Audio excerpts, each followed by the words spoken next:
வணக்கம் மாணவர்களே, 6ஆம் வகுப்பு 2ஆம் பருவம் இயல் 3 கற்கண்டு. இலக்கணம். தலைப்பு சுட்டு எழுத்துகள், வினா எழுத்துக்கள். சுட்டு எழுத்துக்கள். சுட்டு அந்த சொல்ல பாருங்க, அந்த வார்த்தைய. சுட்டு ஒன்றை சுட்டி வருவது. அடுத்து பாருங்க, வினா எழுத்துக்கள். வினா அப்படின்னா என்னது? நம்ம பிறரிடம் கேள்வி கேட்பது. என்ன, யார், எங்கே, எப்படி, எப்பொழுது, இல்லையா? இதை பத்தி தான் நம்ம இந்த இலக்கணத்துல மிக விரிவாக படிக்க போறோம். எல்லா மாணவர்களும் எல்லாம் நல்லா கவனிக்கிறீங்களா? கவனிங்க. நல்லா இலக்கண வகுப்புல உற்சாகமா இருக்கணும். சும்மா தூங்கிக்கிட்டே ஏதோ ஒரு நினப்புல இருக்கக்கூடாது. கவனிங்க மாணவர்களே, கவனிங்க. பாருங்க, சுட்டி எழுத்துக்கள். முதல் தலைப்புல என்னது? சுட்டு. சுட்டு சுட்டு எழுத்துக்கள் எதெல்லாம்? உயிர் எழுத்துக்கள்ல ஆ, இ, உ, இல்லையா? அவன், இவள், அங்கு, இங்கு, அந்த, இந்த சொற்கள் தான் எனது சுட்டி எழுத்துக்கள். ஒன்றை சுட்டி காட்டுகின்ற எழுத்துக்கள் தான் எனது சுட்டி எழுத்துக்கள். இவ்வாறு அந்த சொற்கள்ல சுட்டி வருவது என்ன? எந்த எழுத்துக்கள்லாம்? ஆ, இ, இந்த எழுத்துக்கள் தான். அடுத்தவாறு இவைதான் சுட்டி எழுத்துக்கள். அடுத்தது கீழே பாருங்க, புத்தகத்துல அப்படியே கீழே லைனை பார்த்துட்டே வாங்க. எழுத்துக்கள். இப்போ உயிரெழுத்துக்கள் எல்லாருக்குமே தெரியும் இல்லையா? மொத்தம் உயிரெழுத்துக்கள் 12, மெய் எழுத்துக்கள் 18. இந்த 12 எழுத்துக்கள்ல உயிரெழுத்துக்கள் இதெல்லாம் ஆ, இ, உ ஆகிய 3 எழுத்துக்கள் தான் சுட்டி எழுத்துக்கள். ஆ, இ, உ. விரல்ல நாம் விரலை சுட்டி காட்டுவது. அவன், அவனை கூப்பிடுங்க, இவன் என்னை அடிச்சிட்டான் அப்படின்னு சொல்லுதல்ல. அவன், இவன், உவன், இப்படி ஒன்றை சுட்டி காட்டுவதுதான் எனது சுட்டி எழுத்துக்கள். பாரு, இந்த சுட்டி எழுத்துக்கள் அகச்சுட்டு புறச்சுட்டு என்பர். அகச்சுட்டு புறச்சுட்டு. இப்ப அகச்சுட்டு, அகம். அகம்னா என்னது? இப்ப நம்ம இலக்கியங்கள்லாம் படிச்சிருப்போம். அகம். அகம்னா என்னது? உள். இந்த உள்ளுணர்வை காட்டுவது. அகச்சுட்டு. அவன், இவன், அது, இது, இந்த சொற்கள்ல உள்ள எழுத்துக்களை நீக்கினால் பிற எழுத்துக்கள் பொருள் தருவதில்லை. இவ்வாறு சுட்டி எழுத்துக்களில் உள்ளேயே சுட்டி பொருளை தருவதானது அகச்சுட்டி என்பர். அவன், இப்படி பொருளை உள்ளேயே விளக்குவது. அதுவேதான் எனது அகச்சுட்டு. அடுத்தது பாருங்க, புறச்சுட்டு. புறம். புறம்னா என்னது? வெளியே. வெளியே நம்ம கண்ணுக்கு எதிராக பார்ப்பதுதான் புறச்சுட்டு. புறம். பாரு, அந்நீர் வீழ்ச்சி. ஆ, அந்நீர் வீழ்ச்சி. இம்மலை. இ, இம்மலை. இந்நூல், இந்த புத்தகம். இந்த சொற்களில் உள்ள எழுத்துக்களை எது? இவையெல்லாம் நாம் படித்ததுமே பொருள் அறியக்கூடியது. அந்நீர் வீழ்ச்சி, இம்மலை, இந்நூல், இல்லையா? ஆனா இவையெல்லாம் சுற்றெழுத்துக்கள்லாம் வந்திருக்கு. ஆ, இ, இதெல்லாம் என்னது? சுற்றெழுத்துக்கள்ல வந்திருக்கு. ஆனாலும் இந்த சொற்கள்லாம் எப்படி நாம் படிச்சதுமே அறிந்து கொள்ளலாம். இவைதான் எனது புறச்சுட்டு என்று நாம் குறிப்பிடுகிறோம். சொல்லின் வெளியே இருந்து பொருள்களை சுட்டுவதுதான் எனது புறச்சுட்டு. அடுத்தது பாருங்க, அண்மை சுட்டு. அண்மை. அண்மைனா என்னது? அருகில் இருப்பது. அண்மைனா என்ன சொல்லியிருக்கோம்? அருகில். அண்மை சுட்டு. இவன், இவர், இது, இவை, இம்மரம், இவையெல்லாம் என்னது? நாம் அருகிலே இருக்குது. இவன், இவனும் பக்கத்துல அருகிலே இருப்பான். இவர், இவரும் பக்கத்துல அருகிலே இருப்பவரை. இது, இவை, இம்மரம். இப்போ நம்ம கைக்கு எட்டக்கூடிய அளவுக்கு பொருட்கள் இருப்பதுதான் நாம் எனது அண்மை சுட்டு என்று சொல்கிறோம். அப்போ அண்மை சுட்டு. அண்மை என்னது? அருகில் என்று நாம் பொருள் புரிந்து கொள்ள வேண்டும். அடுத்தது பாருங்க, செய்மை சுட்டு. செய்மைனா என்னது? தொலைவில். செய்மை, தொலைவில் என்று நாம் பொருள் அறிந்து கொள்ளுதல் வேண்டும். இப்போ தொலைவில் இருக்க பொருள்களை எல்லாம் நாம் எப்படி அழைப்போம்? பாரு, அவள், அவர், அது, அவை, அவ்வீடு, அம்மரம்.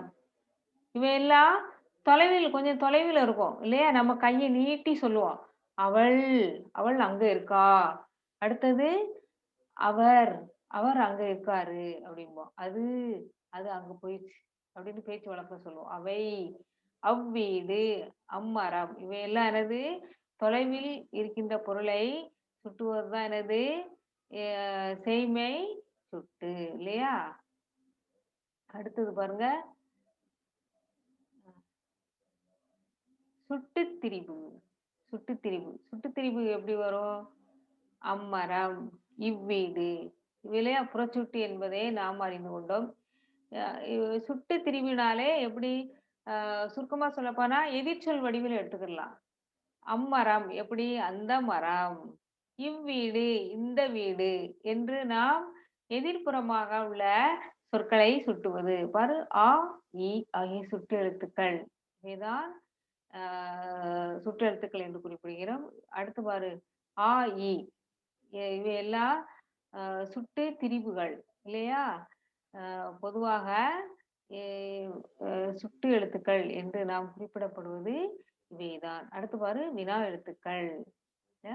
சுட்டு எழுத்துக்கள்னாக்கா நாம சுருக்கமா எப்படி உயிரெழுத்துக்கள்ல ஆ, இ, உ இவை மூன்றும் சுட்டு எழுத்துக்கள். அடுத்து அகச்சுட்டு எழுத்துக்கள் எதெல்லாம்? புறச்சுட்டு எழுத்துக்கள் எதெல்லாம்? அண்மை சுட்டு, செய்மை சுட்டு இவற்றை நாம் நன்கு அறிந்து கொள்ள வேண்டும். அடுத்து பாருங்க, வினா எழுத்துக்கள். இது ரொம்ப முக்கியம். வினா எழுத்துக்கள். வினான்னா என்னது? நாம் வந்து கேள்வியால் அறியக்கூடியது. கேள்வி பொருளால் உணரக்கூடியது தான் என்னது? வினா எழுத்துக்கள். பாருங்க, வினா பொருளை தரும் எழுத்துக்கள் தான் என்னது? வினா எழுத்துக்கள். சில அடுத்து பாருங்க, எவையெல்லாம் வினா எழுத்துக்கள் வரும்? ஏ, யா, ஆ, ஓ, ஏ இந்த 5ம் தான் என்னது? வினா எழுத்துக்கள். திரும்ப ஒரு முறை நல்லா படிங்க. சொல்லி பாருங்க வாய் விட்டு. ஏ, யா, ஆ, ஓ, ஏ இந்த 5 எழுத்துக்கள் தான் என்னது? வினா எழுத்துக்கள். இல்லையா? இதுல எதெல்லாம் ஒரு சொல்ல முதல்ல எதெல்லாம் வரும்? ஏ, யா. இத வச்சு நாம எப்படி கேள்வி அமைக்கலாம் பாருங்க. எங்கு? யாருக்கு? இதெல்லாம் என்னது? ஒரு ஒரு சொல்லின் முதலில் வரக்கூடியது.